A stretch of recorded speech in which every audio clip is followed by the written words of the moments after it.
And it's a hot button topic because influencers today, it's a term that's used for people who have a large following on social media. You know, you're on Facebook, on Twitter, on Instagram, and all these places, and those who have a large following, they tend to get paid, or people will pay them to spread information, to promote, to advertise, to get their information out there. That is what is the modern day lingo in the reference of a influencer. And I have to tell you, I remember when Rebbetzin Esther Jungreis, she was out here in Johannesburg for the Sinai and Daba a few years ago, shortly before she passed away. We had some really good speakers over the years, and she's one of them. And she talked about how in Auschwitz, you're talking about in a concentration camp during the Holocaust, and she came there, and her father was telling her that her and her siblings, that even here in this hellhole that they need to be a positive influence. And there are ways they could bring smiles to people's faces and they could uplift people's spirits. She was describing how Friday night her father was singing Shalom Aleichem. Imagine singing Shalom Aleichem in Auschwitz. It's not the conventional Shabbos meal. And he would bless his kids and say to them, "You are my dear angels." And he told them how they are meant to influence their surroundings despite the difficult situation they were in. So wherever we are, we can certainly learn from that to be a positive influence. Last week we read about Noach. Was Noach a positive influence? Well, that was a discussion we had last week. Some say he was, and the people were so bad in his time.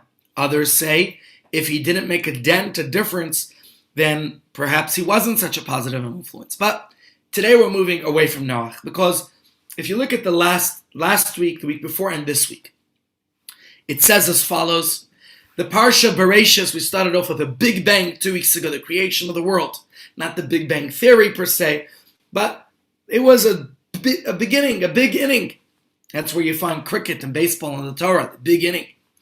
Yet the Torah ends off the portion of Bereshis on a negative note because the people have become corrupted and it wasn't so good. Of course, last week we read the portion of Noach, and there's the great deluge, the Mabul, the flood. But it ends off on a more positive note because we conclude with the birth of Avraham Avinu and Sarah Imenu. And it's this week's Parsha that we are going to discuss today, that we learn about the entire week we're discussing Avraham and Sarah. So with that, we certainly have lots of positive, of good to discuss, to focus on. And that's what we're going to talk about, because the parsha is filled with the story of Avraham. It's called Lech Lecha. God is saying to Avraham, but of course the Torah is not just a book of his story. That's Bible's bibliography, history. Torah is an instruction manual for life. And therefore the Torah, which like Amora is a teacher, Torah is our teacher for life, and it contains lessons. Of course, at any point in the shir, if you have any questions, feel free to interrupt me, to butt in and talk about it. But we're going to look at the parsha of Lech Lecha. Where's my chumash? And we'll look at a few different angles and aspects, even starting with the very name itself. And at the end of last week's parsha, we ended with the list of the generations that descended from Noach. And at the very end of the list, that's where we got Avraham and Sarah. Back then they were called Avram and Sarai, but because the names were changed, we will use their new names, at least in discussion. So don't be confused. When I'm saying Avraham, I'm still referring to when he was called Avram and Sarah, Sarai. And the Torah doesn't tell us very much about Avram's early life. We find out more of the backstory from the commentaries from the Medrash and Rashi. Avraham was born into a society of idol worship, where not a single person did not serve idols. That was the way of life.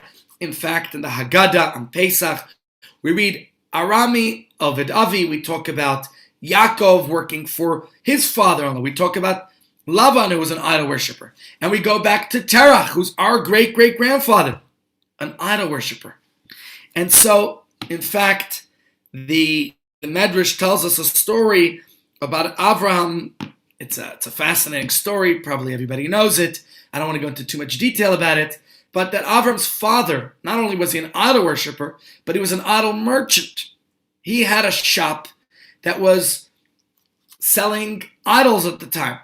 And the Medrash goes on to say that, this is the context of Avram's discovery of a creator of the universe. And the Medrash says that one day Terach was going off on a business trip, so he assigns Avraham to run the idol shop.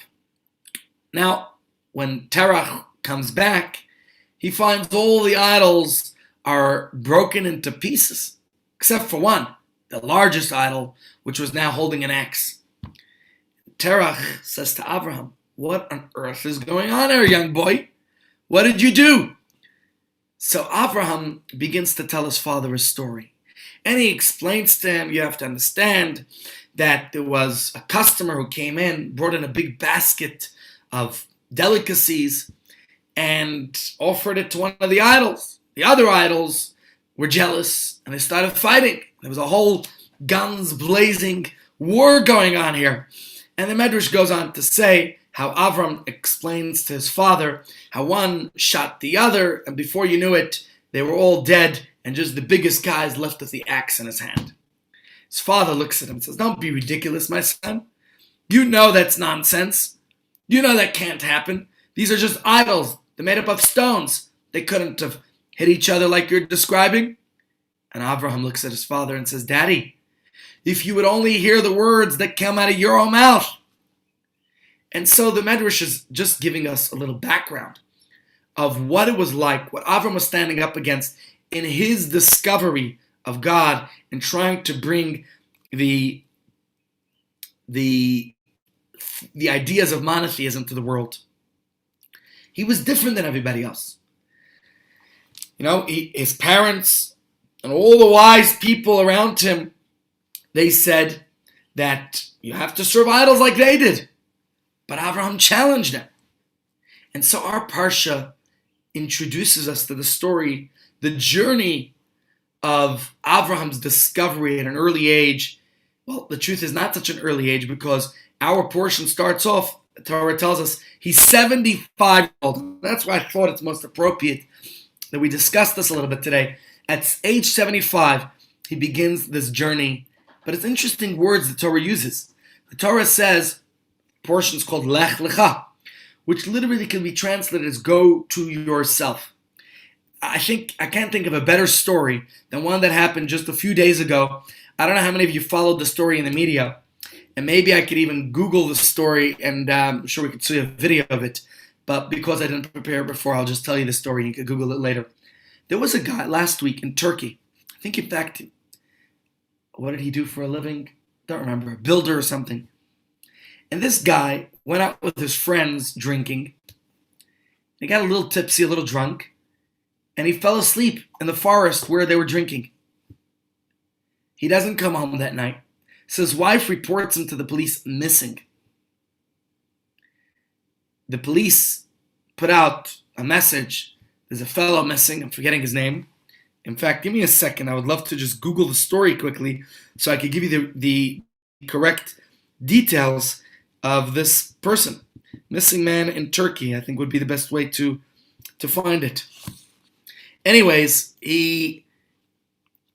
there's a whole search team searching for this guy, and he wakes up in the forest from his drunk stupor, and he discovers there's a team of people looking for somebody who's missing.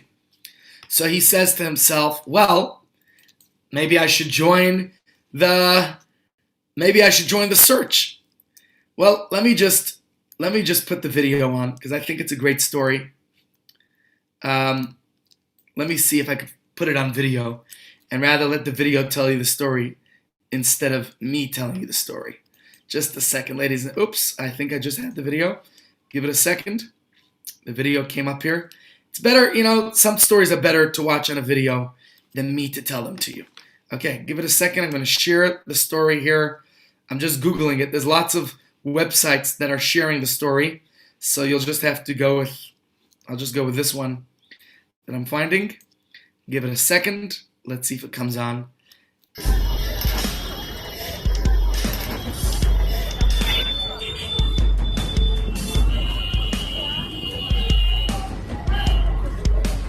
बहुत नशे में है वो।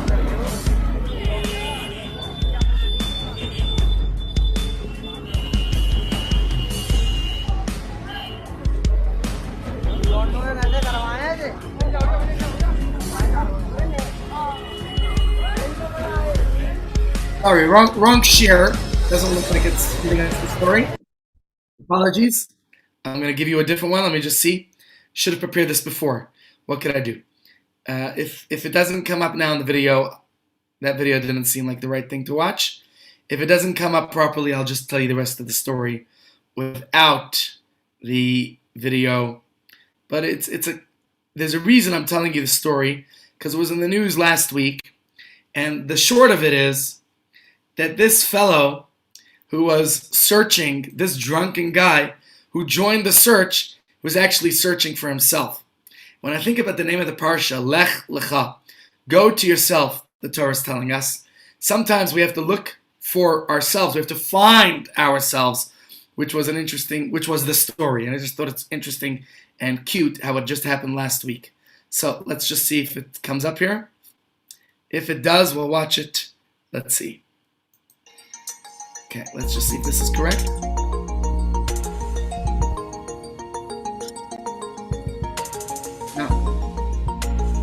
No, that's not it. Okay, guys. This is last chance. Fox News. If Fox News doesn't have it right, then forget about it. Why am I showing you the video? Just so you should believe me when I tell you these stories. It's a funny story. Here it is. Next time when I think of telling you a story, if it doesn't just come to my head, then I could prepare it in advance, but just came to my mind right now. Give it a second. Here it is.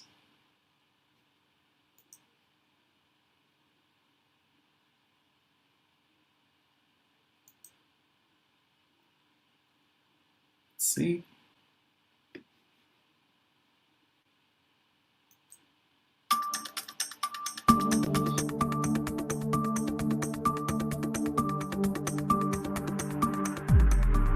Now, we're watching. I didn't ask for Trump to come on here. All right, scrap it. Scrap it. Here's read the headline. It says, a Turkish man who got drunk, wandered into the forest, later unknowingly joined a search party to find himself. His name is Bian Mutlu, 50, who lives in the northwestern Bursa province, was reported missing Tuesday, last week, after he wandered away from his friends. A search operation was formed to find him. Mutlu joined a group of volunteers, not realizing he was the person they were searching for. Imagine, they're shouting his name. They're saying, Boya Mutlu, boy. He's like, what do you want? That's me. And then they discover that that's him. So that was the story. I just thought it's quite cute, quite relevant to see such a story in the week. And that's the man right here. You could see him. He's the man who was searching for himself. But the truth is, we all have to search for ourselves. And maybe that's the message and lesson of the name of the parsha this week. Lech Lecha. Go find yourself. We all are on a search for ourselves. And that's the story of our lives. Lech Lecha. It's the story that Hashem says to Avram in our parsha. Lech Lecha. Monica, I just sent you the email with the client. I'm in the doc now, but I think it's an older version. Can you send an updated?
Thank you, Rabbi, for your perseverance. Thank you.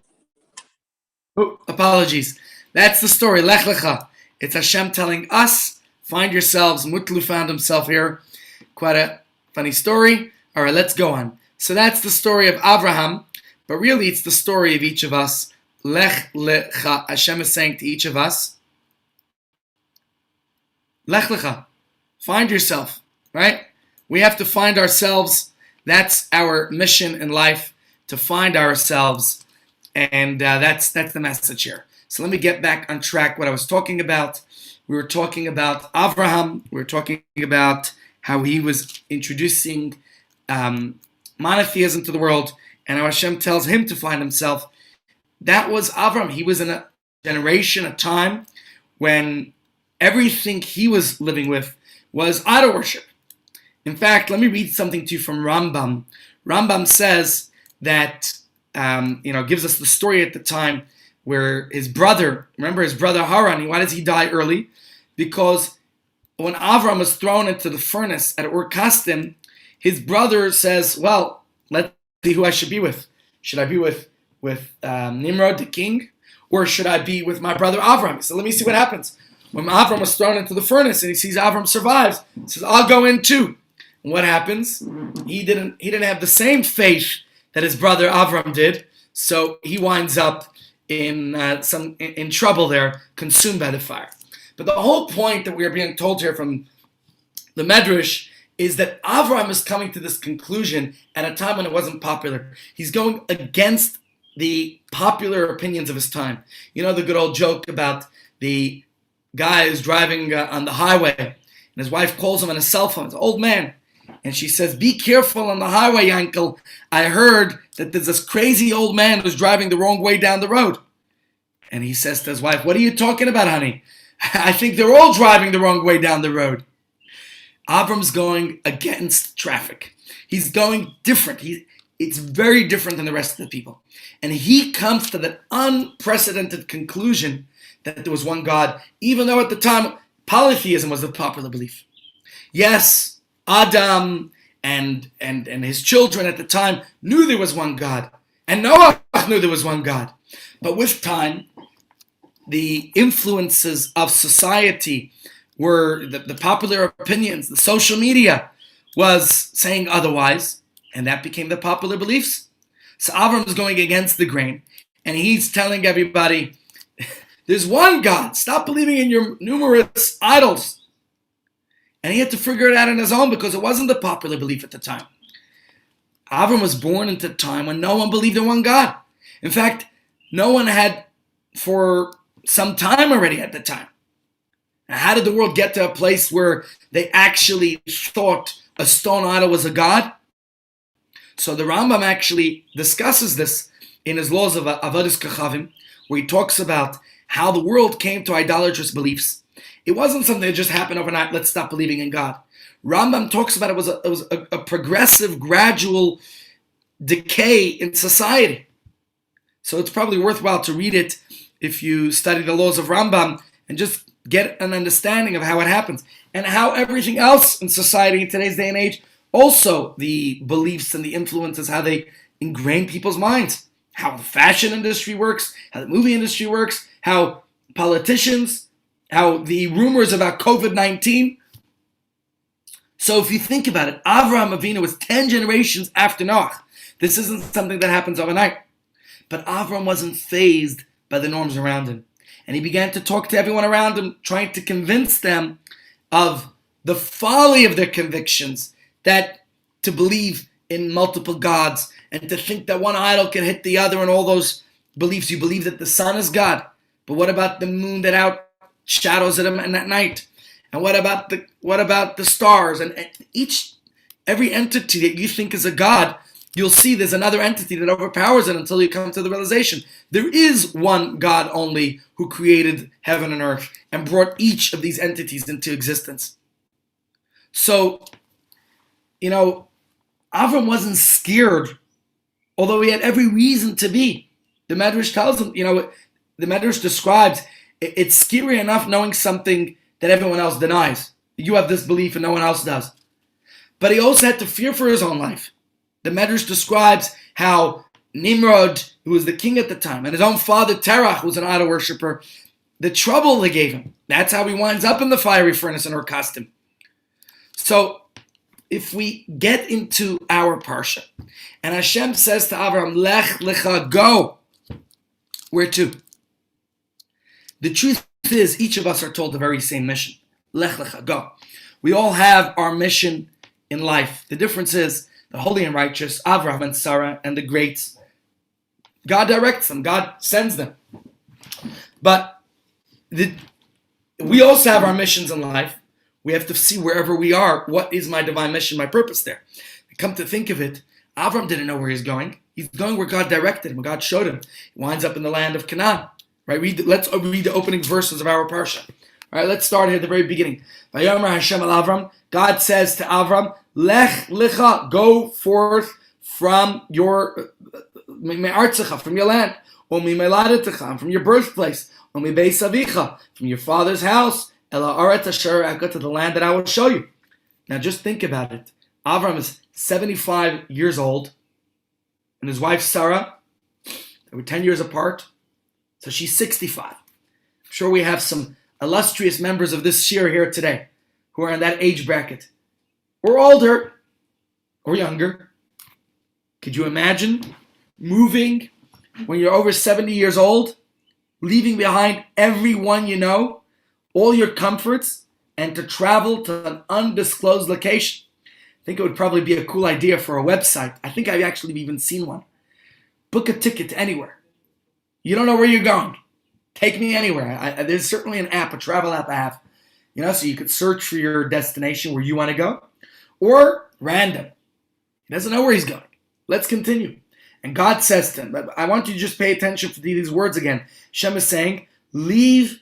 We're going to discuss this. We're going to dissect this. We're going to analyze this. Shem is saying, Lech lecha, go from your land, from your birthplace, from your father's house to the land I'll show you.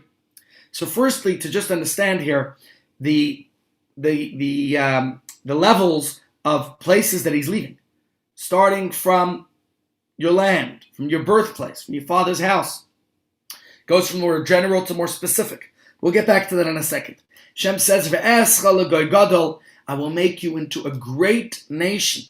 Va'avarechecha, and I will bless you. V'hagadla shmecha, and I will aggrandize your name.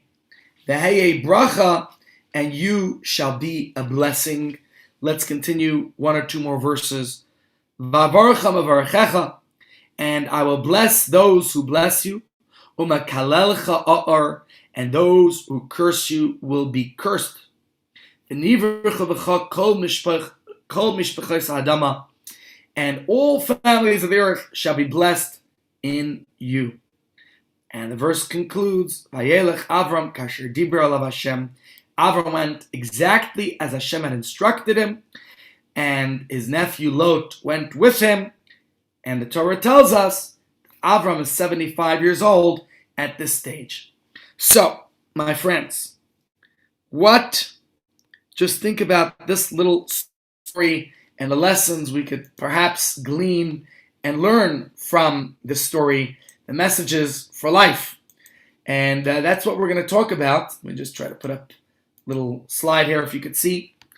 We want to understand, what reasons can you think of that God tells him to leave home?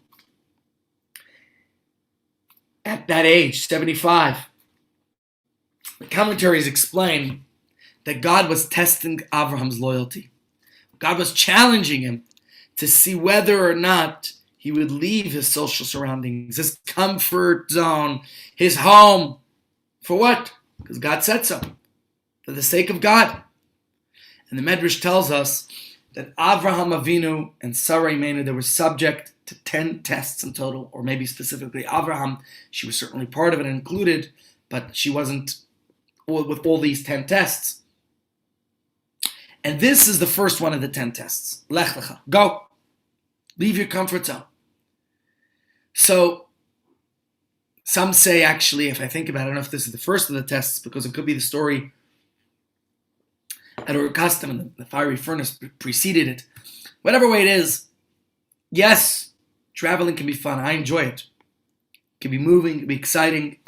Although if you read Rashi's commentary, Rashi tells us here that there's 3 things that one loses out on in travel like this, in such journeys. Let me quickly find Rashi on this. Rashi tells us that travel, it limits one's intimacy in bearing children, financial struggles, it costs money to travel, and your reputation. When you travel, if people don't know you, no TV broadcasts, then it's harder to fulfill your purpose in that way. On that note, in 2 weeks' time, I'm going to shift the schedule of my classes as I will be traveling, please God, for the Kinos HaShluchim Conference of Chabad Rabbis in New York. So you'll bear with me then. I will be changing up the schedule of our classes. I will still try to give classes even in New York, but it will probably be a little bit later in the day, just so we can squeeze it in the right way. So when I think about travel, it's enjoyable. But Avram doesn't even know where he's going. Okay? That could be quite, people like surprises, but not always. There's a suspense. You don't know where you're going. It takes courage. It takes conviction. Would you apply for such a website that tells you travel, mystery travel? I'm almost sure such a thing exists. Something like mystery travel, It's potluck. Wherever you're sent. That's what Avram has to do. It's not easy to leave home. In fact, one of the commentaries, Nachmanides, says that the reason the Torah specifies these words, Lech lecha me'artzecha, me'ladetem becha, me'beis avicha, that you should leave your land and your birthplace and your father's house, it's because it's difficult for a person to leave the place where all their loved ones are, all their friends are. You think about us as a family. As much as we love this community, we're far away from our family. I have to tell you, the sacrifice, as much as we enjoy and love South Africa, missing so many family simchas, missing my nephews and nieces' weddings, missing simchas, brises, bar mitzvahs, bat mitzvahs, occasions, happy occasions and sad occasions. Last week, missing our grandmother's funeral. Not easy. And today, we could watch it on Zoom, we could be part of it in other ways. It's certainly not easy. So Nachmanides puts it all into perspective for us about Avram Avinu. You think it was easy for him to leave, him and his wife to leave their environment, their comfort zone? And to, the way he puts it, from the place you're born. So the verse is specifying it. From his entire family.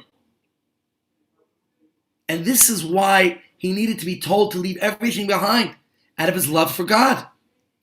So to make the test even more difficult for Avram, he didn't even have that clear destination at all. Just go. Sort of like a double test. Leave your hometown, but not told exactly where he's going. To the land I'll show you. Where's that? Wherever the GPS goes. Your godly positioning system. Traveling to an undisclosed location. So, in this sense, Avram doesn't know where he's going. But the good news we know is that he and Sarah passed this test with flying colors. They picked up, they went. See, his family joins along, his nephew Lot, and they come to the place that God chose him. Very famous Mishnah in Pirkei Avos about the 10 tests that God challenged Avraham. Why? The Torah enumerates them to show us how to demonstrate the extent of Abraham's love for God. Our values, our beliefs are sometimes put to the test. And often at times when change doesn't seem very easy at all. We are Abraham's descendants. We are Abraham and Sarah's great-great-grandchildren. We face challenges too. And we have to look at the lessons in our parsha. How are we going to face those obstacles, those challenges that we face? And how are we going to overcome them? What are we going to do to also pass our tests, to overcome the struggles and challenges of life? And please God, with flying colors, just as Abraham and Sarah were able to in their time. So, of course, we read the story in the Torah, and we understand it's wonderful that they were able to withstand their challenges. But how are we going to apply this to our own lives, to our tests, to our difficulties? And so to answer this question, what I would like to do is let's discuss the importance of choosing to live among people who are a positive influence in our lives. You know, with all the influences out there today, and each of us being an influence in our surrounding, how do we ensure that we have the best influence for ourselves and that we are giving off the best influence? I was once visiting one of our senior citizens. She was 109. And I asked her, what's the best thing about being your age? And she tells me, no peer pressure. So we all know about peer pressure. It's out there. And that's why many of us are influenced by it. So many of the moves we make, so many of the things we do. Think about raising children, for example. Whether it's choosing schools or friends or the social clubs, we take into consideration the impact of their social interactions. The people with whom our children spend time will affect the type of person that they turn out to be. I can tell you firsthand, the schools my kids went to. And the same is true with home. The values, the ethics, the morals, the atmosphere, the culture that we bring into our home is going to make an impression on the people in the home. A lifelong lasting effect. So we care deeply, we pay attention to anyone and anything that can influence or make an impression on our children. And that's very good. What about ourselves? Most of us here, thank God I got kids, growing kids. Most of you probably have not only kids, but grandkids. So as adults, we tend to be confident in our resilience. After all, we're mature adults, right? We have already solidified our values. So what's there to be afraid of? What's there to be afraid of? Not that we can't learn more, of course, that's why you're here. We discover, we grow, right? But we don't need to be all that concerned that our environment will have a major impact on us. Or do we? Maybe for a child, this isn't good, but for myself, no big deal. I could overcome the struggles and challenges. But that's not necessarily true. We're all young at heart, hopefully. We all have a child within ourselves. And we're all impressionable as well. Very much so. Just ask Google how many billions of dollars, not rands, that Coke spends annually on marketing. Influence. And all the ads you're seeing on the highway, the billboards, and the TV commercials and radio ads, and on the internet.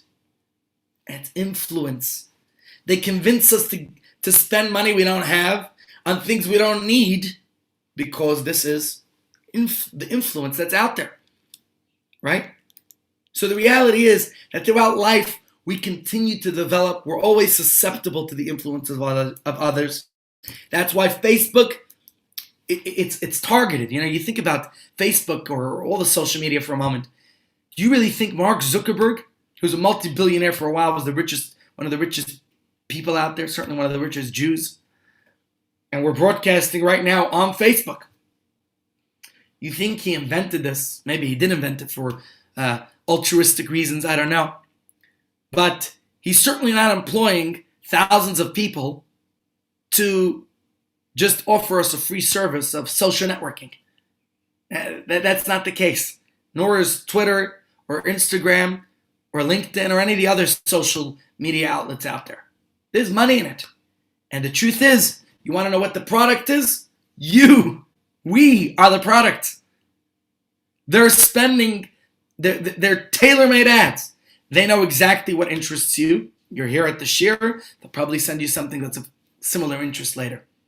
So we recognize this reality. And actually, because we're so influenced by society, whether it's on the social media or the ads we see or wherever we are, there are halachic requirements to live a healthy, moral, and religious life in order to protect our environment.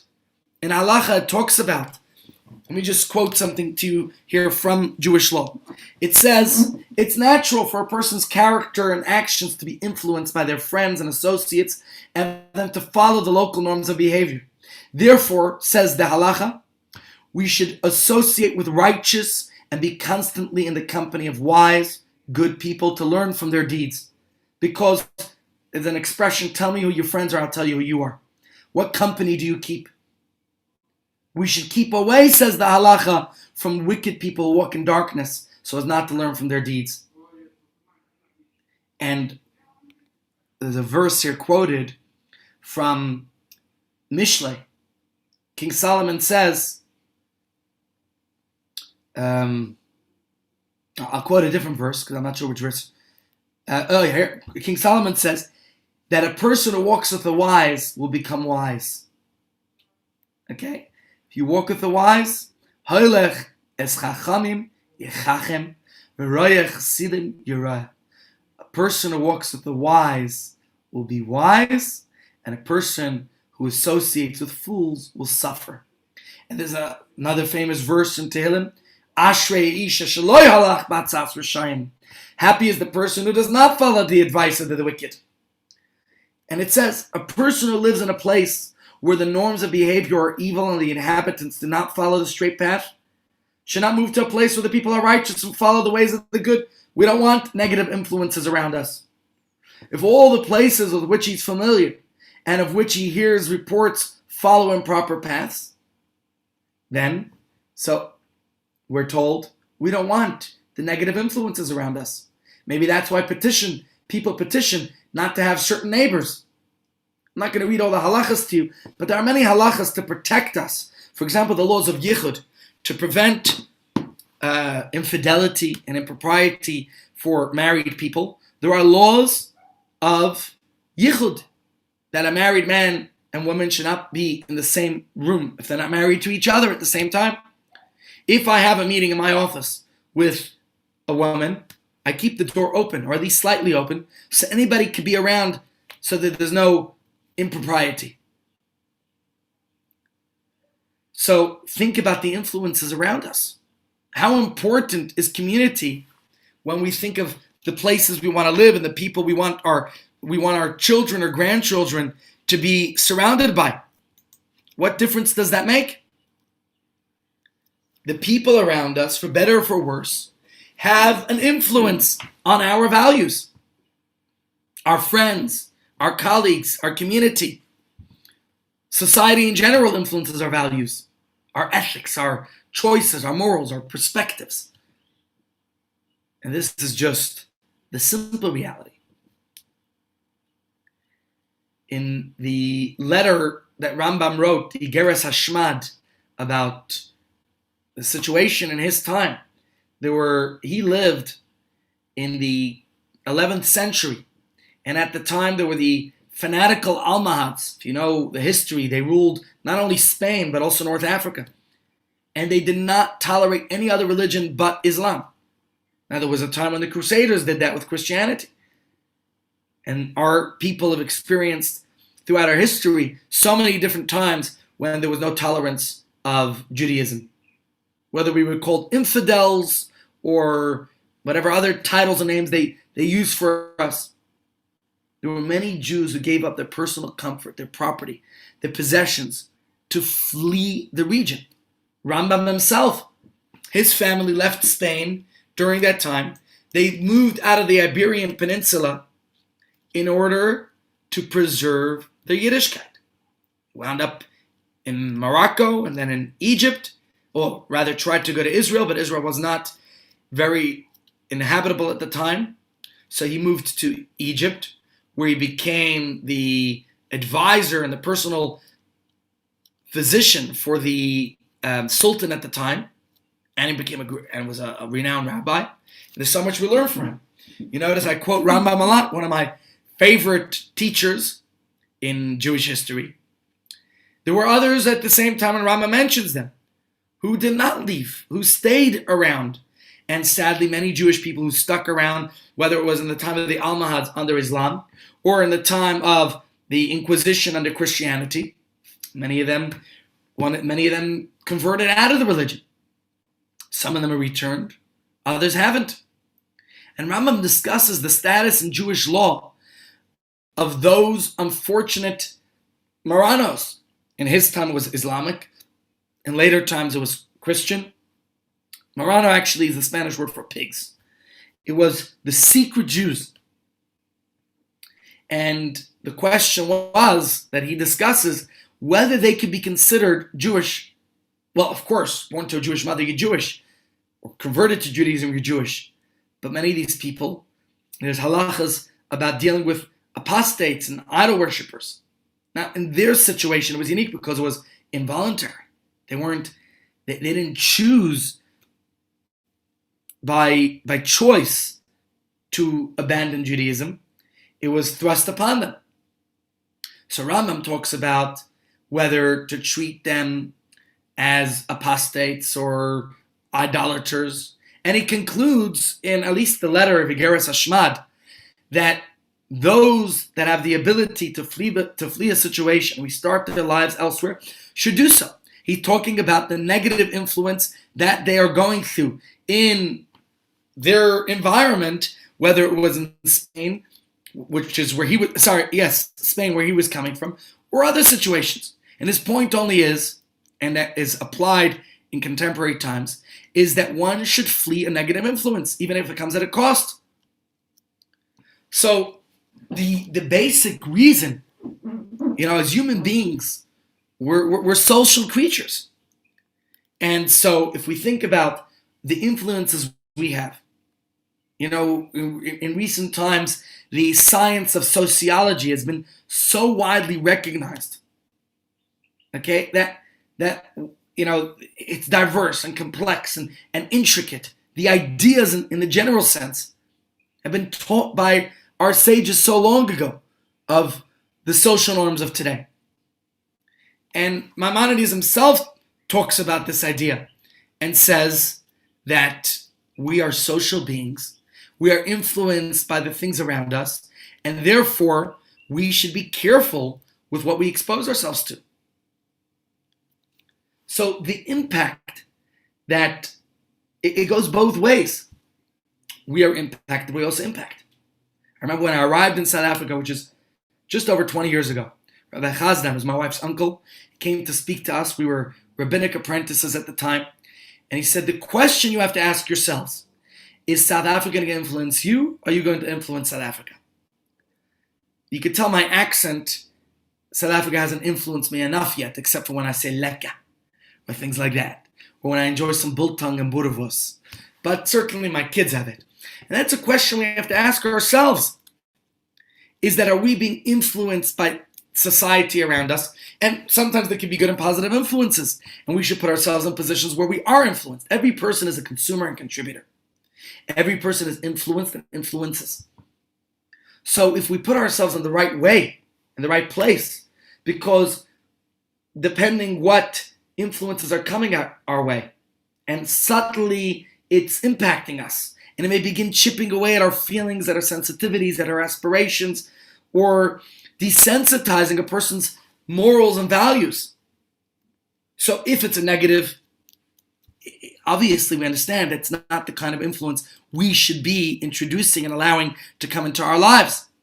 On the flip side, in a positive society, simply hanging around the right people can subconsciously motivate a person to be more inspired, more sensitive, more prone to positive feelings and actions.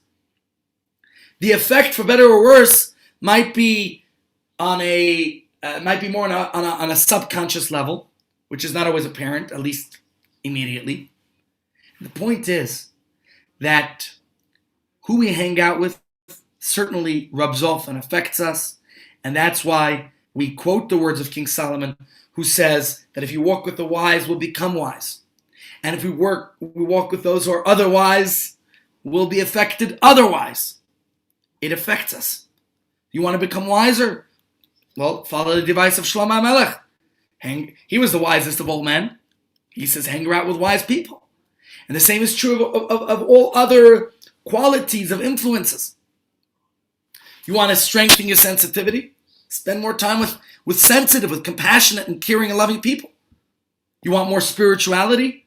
Surround yourself with spiritual people. You'll start feeling it. This is the practical reason, if we go back into our Parsha, why Avraham left, or why he was commanded by the Torah, by God, to leave his birthplace, to move away from where he lived in Mesopotamia, modern-day Iraq, place of idol worship, an unspiritual environment that was hostile to godliness. So now that the time had come for Avram to realize his potential, to become the patriarch that he was meant to be, along with his wife Sarah, would be the matriarch of the Jewish people, the first thing he needed to do was to be in the right environment, a place that is conducive for holiness. And that's why the Torah says, from your birthplace. God's instruction was that better to live in a place, the Gemara says, better to live in a place endangered by lions than to live in a place surrounded by evildoers. That's the Gemara. What's the moral of the story? What's the Talmud telling us? Spend time around people who share your values and morals, and in an environment where you can be lifted up, not pulled down. Whether it's the workforce, whether it's our social media groups, wherever it is, we want to be in a healthy social circle that's going to generate and enhance healthy living. I used to go to one of the old age homes. You could see on some of the tables, you had people who would just sit there, kvetch and complain all day. Oy, oy vey, oy vey's mir. The next one, enough talking about the kids already. Others just find positive things. You can see the difference. So that's what we are looking for. That's the idea of Abraham's story and Sarah's story and our story. The people around us have the influence around us. That's the idea. So by God telling Abraham to relocate, this was conducive for his and Sarah's spiritual growth, for our personal growth and development as well.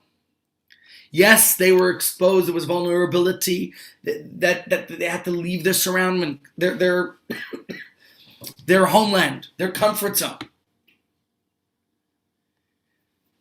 What if you're already in a job in an atmosphere that runs contrary to your values? It's not easy to leave. What if your neighborhood is far from a supportive and meaningful spiritual haven? I've told people, I even had this question before Yom Kippur this year, and I get it many times. It's more important to observe the holiday, but better to move to an area that's closer to shuls. It's not always practical to move homes, to alienate yourself from your environment, to escape the unwanted exposures of today's world. It's not so easy. We're going to move into a cave. When you go through the TV channels or the internet options that we have on our devices right here, whether it's the computer or the phone, we're exposed to many. We're susceptible to so many influences. So yes, indeed, whether it means putting in the right filters in place, or as God said to Avram, move, go away. So if you think about it, even Avram and Sarah, it wasn't easy for them to leave their hometown. It took time. He was 75, 65 respectively.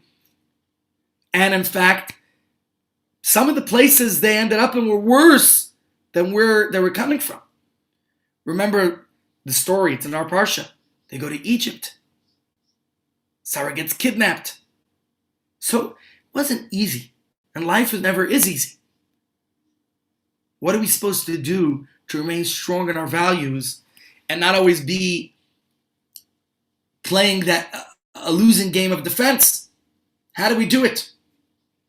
So while human nature is such that we're shaped by our environment, the good news is that this reality does not take away from our ability. You think about Noach in last week's Parsha. I saw one of the commentaries discussing it. It's still fresh in my mind, Noach. Rabbi Loi, one of the Talmudic sages.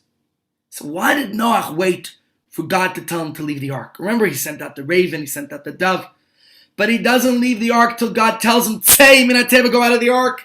Says Rabbi Lai, if I was in that ark, I'd be banging down the doors. I want to get out of there already. Who wants to be stuck in this ark? So Rabbi Lai says, the way he sees Noach was not an influencer. It's very passive, the way he did things. We need to be proactive. We need to shape the life around us rather than be shaped by it. Our way of thinking may be influenced by the thinking of others, right? Almost everything I tell you, I read, I watch, I listen.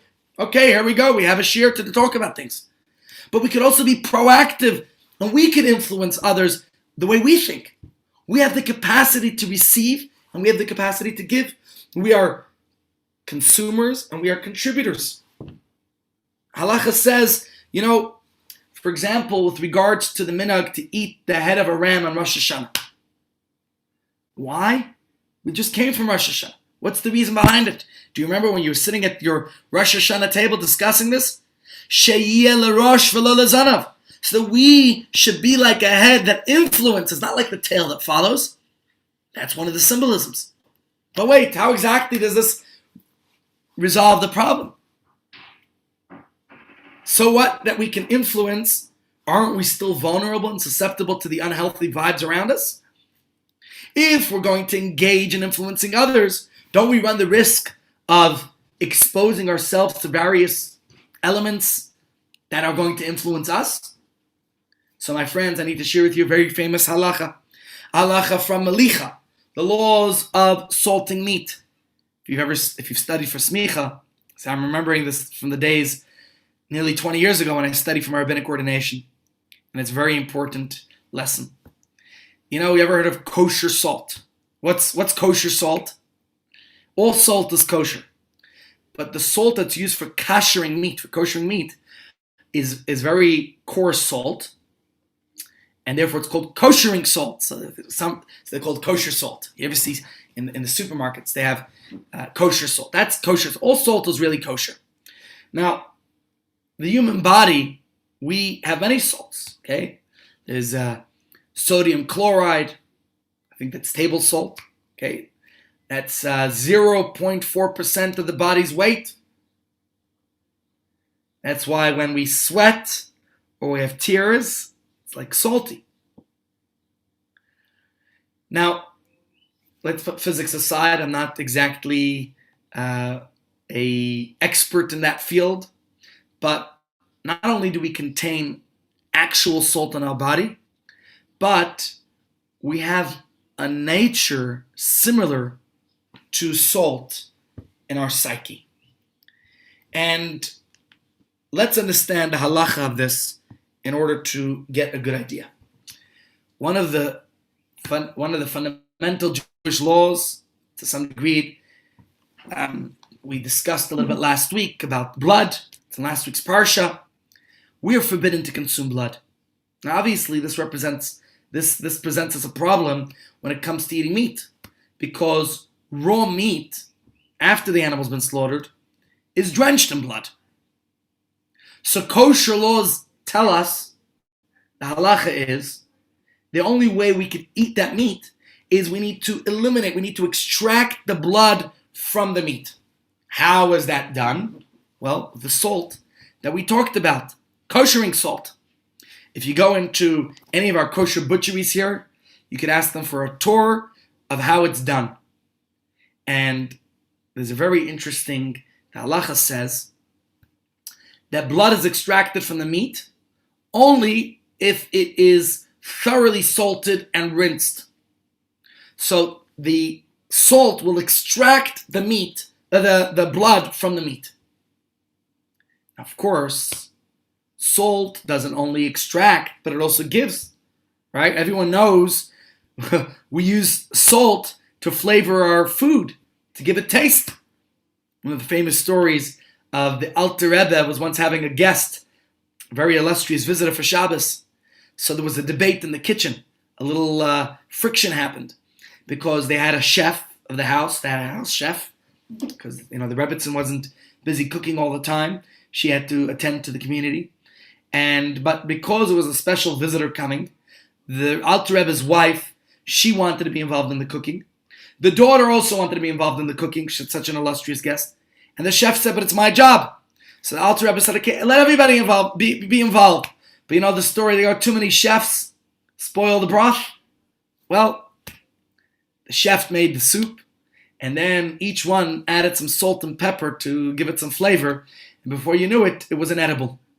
There was some lessons from the story which I won't go into right now, not to digress from our discussion. But the idea that we're mentioning here is salt doesn't just extract, taking the blood out of the meat. It also gives taste, right? So, of course, this is a problem because while the salt is extracting the blood from the meat, are we not worried that it's also going to give the taste of the blood right back into the meat? Right? If the salt can take out the blood, by the same token, it should be able to put it right back in. So the Talmud explains that this isn't a problem. You know why? Because there's a general rule. While salt does indeed possess both a nature to absorb and exude, these two qualities do not operate at the same time. So when the salt is focused on exuding, then its capacity to absorb is switched off, and then it doesn't absorb. While it is exuding, it is not at that time absorbing. So that's the idea. And it's a very powerful phenomenon. I mean, if I recall correctly, it says, I did the Torah, lemiflat loy bala. The time that it's absorbing, it's not exuding. Okay? So, or as long as it's exuding, it's not absorbing. And that idea, of course, presents us with a very important lesson, a message for life, that the same piece of meat that will be infused with the other pieces of meat, right? The salt that is coming out of it is not going right back into it. And that's an important message for us because it's telling us the same thing. As long as we are influencing, we are not being influenced, we are not absorbing. Okay? So when energy is expressed in emanating and giving, then it doesn't take in. And vice versa, of course, as well. When energy is directed at emanating, the absorption nature is turned off. And I think that's an important lesson to all of us. Because it's not only applying to salt. People are exactly the same way. We have both abilities. We're consumers and contributors. While we're consuming, we're not necessarily contributing. While we're influencing, we're not necessarily being influenced. Like salt doesn't happen together. When we're focused on giving and turning outwards and influencing others, we don't absorb. The environment doesn't affect us. We remain impervious. And the opposite is true when we're busy receiving. When we're focusing on how we can be influenced and shaped by our surroundings or friends, it's very hard to simultaneously give and be the influencer. So this is the deeper lesson of Abraham and Sarah leaving their hometown. They went out there to share and teach the message with others, to bring truth and purpose and spirituality and the morals and ethics of of monotheism, of godliness to others. Thank goodness they were on their mission and they were concerned with fulfilling that mission, and so they were not influenced by others. And they were able to, as the verse says, Vayikra Shem B'Shem Hashem Kel Olam. The verse in our parsha tells us that Abraham and Sarah, they called in the name of God. Says Reish Lakish, very famous commentator, Baal Tshuva, from the Gemara, Al Tikra Vayikra Ele Vayakri. Don't read it as Vayikra, that he just called out in God's name, but rather Vayakri, he influenced others to call God's name. He was a trailblazer. He was a pioneer. He was focused on his life's mission. He and Sarah Imenu, they were simply immune to the environment around them because they were busy influencing, teaching others. And when you're busy teaching others, then you're not going to be negatively impacted by them. So I think it's an important lesson for all of us that when we're doing the right thing, whether we're in the company of friends, of colleagues, of community, our voice should be heard. We could promote a positive message.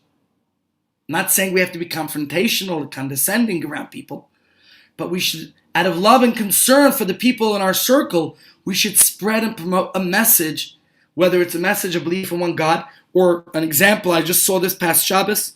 We were sitting at a table, somebody started some good gossip, it was juicy, it was, you like when there's good lush, and somebody else said, hey, I don't want to be part of gossip. If we could be proactive in our values, then we could be like Abraham. Nobody could bring us down. We can be the influencers. So instead of playing defense, we play offense. We bring others up. We influence those around us. Speaking about what's healthy, what's right, what matters. And if we could put ourselves in that position, that we are the ones who are setting the tone, we can inspire others. That's what it's about. It's not always easy, I know. To play offense and spread the message, it takes tremendous effort. When I saw that person say, I'm not sitting at the table, shut the conversation. It was done with fortitude, with, what's the right word I'm looking for? Confidence, that's what it is. And of course, it changed the tone. It made it a much healthier conversation. And the same thing, I think, if we want to have meaningful influences around us, sometimes we have to take that stand. Sometimes we have to do this. Sometimes we just have to be the leader and take that position. So, can you be the leader? Of course, we all are. And when we're bringing that influence to others, we don't want to be absorbed and stuck in that place. So when we read in our parsha of how Avram worries about his children, he and his wife are what's the word? They're childless. What's the word for that? When they're struggling with their fertility, God reassures them. God promises them they will have a child. And what does God say? You're going to have a child. God took him outside and says to him, look to the heavens. Count those stars. Some of you could count them. So will your children be. God takes him outside at night, shows him the stars to show him. God shows him the stars to illustrate the magnitude, the multitude of descendants that are going to come from him. It's a nice gesture. Why does God specifically show the stars? Many things can be used to show multitude. Of course, I know we're all stars, it's true. A lot of Jewish stars in Hollywood. But from the specific utilization of stars, the Rebbe learned a powerful and important lesson about the nature of Abraham's descendants. It's not just about the quantity, but it speaks about the quality. The quality of the stars. The stars twinkle in the dark, and by their light, even somebody who walks in darkness at night sees their way. Guess what? We are all stars. We are all leaders. The blessing of leadership isn't about being the CEO or about a celebrity or a Hollywood star, but it's about recognizing that we are very much influenced by our surroundings. So then rather than waiting for someone else or something to shape our opinion and our values, we have to take the initiative. We have to be proactive and be the ones who bring that message out there. So we all have a message, a valuable idea, an approach, something we can make a difference in the world. Let's not just sit back. Let's share it, whether it's with our children, grandchildren, friends, colleagues. You think you don't have anyone to influence? You think that it's only the influencers on Instagram and Facebook and all those places? Think again, my friends. In every corner of the world, there are people waiting to be inspired, to be heard, to be moved in the right direction. So, what are you waiting for? Be that star. Be the shining light that you are. Because each one of us is. Just as Abraham was a trailblazer with Sarah. They were proactive. They went out there. They fulfilled their mission. Guess what? Each one of us can do exactly the same. We could guide the people around us. In our personal lives, we could emulate Abraham and Sarah. The way to be resilient from influences is if we are the influencer. We're all stars. So, let us shine. That's my message for today. I hope you enjoyed. Hope the message was relevant. And any questions anyone has. Well, with that, my friends, go out there. Be the shining stars you are. And let your Judaism shine. And you can make the difference. You will be the shining light to all those around you. See you tomorrow. Same time, same place. Please God. And healthy and well. If you have a particular topic you want to learn or discuss, let me know. I'm looking forward to seeing you all tomorrow. Please God.